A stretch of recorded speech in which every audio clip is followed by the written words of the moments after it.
بسم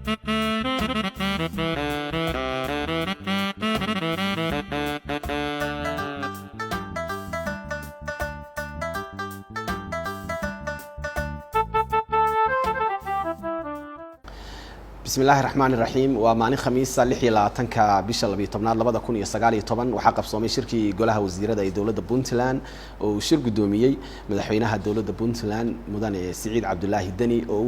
وهليو مدحوينة كحيجين كدولة دا مداني أحمد علمي عثمان كراش arrimo dhowr ah ayaa shirka toddobaadkan looga hadlay oo ay ugu horeyso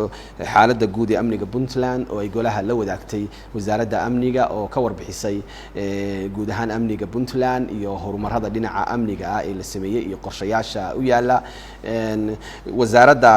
shaqaalaha dhalinyarada iyo ciyaaraha ee dawladda Puntland ayaa iyana golaha la wadaagtay xog kooban oo muhiim ah oo maqal iyo muuqaal ah oo ku saabsan shaqo baaxad leh oo wasaaraddu ay qabatay taas oo ah diiwaangelinta iyo tirakoobka casriga ah ee lagu sameeyay shaqaalaha dawladda Puntland waxa ay soo bandhigeen tirada guud ee la diiwaan galiyay tirada lab ah tirada dhadig ah waxa ay sidoo kale ay golaha la wadaageen sida ay u hubiyeen in lala diriro musuqmaasuqa oo meesha laga saaro dadka aan shaqayn ama iyagoo maqan ama laba shaqo lacag ku qaata waxyaabo noocaas oo kale ah si ay taas meesha uga saaraan tirada saxda ah ee shaqaalaha ay soo gudbiyeen ay diiwaan galiyeen arrintaasi oo runtii golahu aad u bogaadiyay waxaana ay taasi ugu horeysaa siyaasadda ku salaysan tayeyn iyo tiigsi ee uu hogaaminayo madaxweyne mudane Saciid Cabdullaahi Dani in guud ahaanba Puntland la tayeeyo oo tiigsi fiican loo yeelo arrimaha kale ee golaha looga hadlay waxa kamid ah wasaaradda caafimaadka ayaa golaha waxay la wadaagtay warbixin la xiriirta shaqooyin wacyigelin oo ay ka sameysay sidii dadka uga wacyigelisay xanuunka kaduudiyaha waxa ay golaha la wadaagtay qaabka uu u faafo iyo sidii ay dadka uga wacyigeliyeen iyo waliba sidii dadka ugu gudbiyeen in looga hortagi karo xanuunkaasi oo guud ahaanba iyo daraasaadka la xiriira iyo cilmi baarista ay ka sameeyeen xanuunkaasi iyo waxyaabaha keena iyo sida looga hortagi karo golaha wax la wadaagay oo lagu soo bandhigay qorshaha warbaahinta ee dawladda oo uu kamid yahay horumarinta jaraa'idka codka shacabka oo ay soo saarto wasaaradda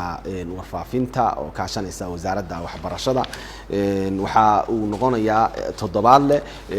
qaabkan ayaana wajigiisa koowaad loogu soo bandhigay golaha jaraa'idkan waxa uu tabinayaa oo uu shaqeynaya guud ahaanba dadweynaha reer Puntland oo dawlad iyo shacabba wararkooda uu soo gudbinayo arrintaasina aad ayuu golahu u bogaadiyay horumarka dhinaca warbaahinta ee la sameeyo iyo qorshayaasha loo dajiyay ugu dambeynna wasaaradda waxbarashada iyo tacliinta sare ee dawladda Puntland ayaa golaha la wadaagtay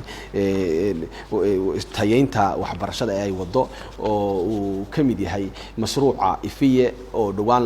lagu daahfuray oo mas'uuliyiinta wasaaraddu ay tageen Mareykanka lagu daahfuray mashruucaas ifiye waa qorshe jaaliyada iyo dadweynaha reer Puntland ee qurba joogta ah iyo guud ahaan Soomaaliyeed ay kaga qayb qaadan karaan horumarinta waxbarashada Puntland iyo caawinta ardayda ee reer Puntland iyadoo sidoo kalena la soo bandhigay oo wasaaradda ay la wadaagtay golaha shaqooyinka kale iyo wadamadii kale ee mas'uuliyiintu ay booqdeen iyo horumarka laga gaaray dhinaca wada shaqeynta waxaan rabaa halkan inaan ka sheego in nasiib darro weyn tahay in dawladda federaalka Soomaaliya ay wali wado ku celcelinayso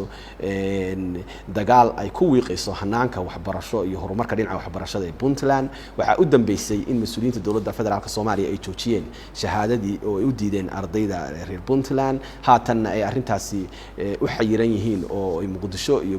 Puntland gudaheedaba u joogaan hooyooyin waalid iyo caruurtooda oo arday ah oo shahaadadaasi rabay sidoo kale waxa kamid ah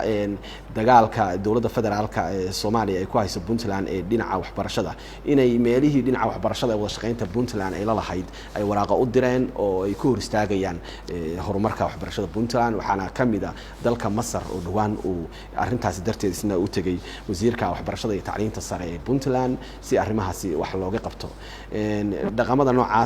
waa kuwa muujinaya in lala dirirayo Puntland dhinaca horumarka waxbarashada dabcan waxayna ay liddi ku yihiin shuruucda dalka ka jirta ama dastuurka ku meel gaarka ee federaalka Soomaaliya iyo heshiisyadii hore ee heer dawlad federaal iyo dawlad goboleed ba loo galay waxyaabaha ka dhashay cawaaqib xumana waxa qaadaya dabcan mas'uuliyiinta dawladda federaalka Soomaaliya arrimahaasi ku kacaya aad iyo aad ma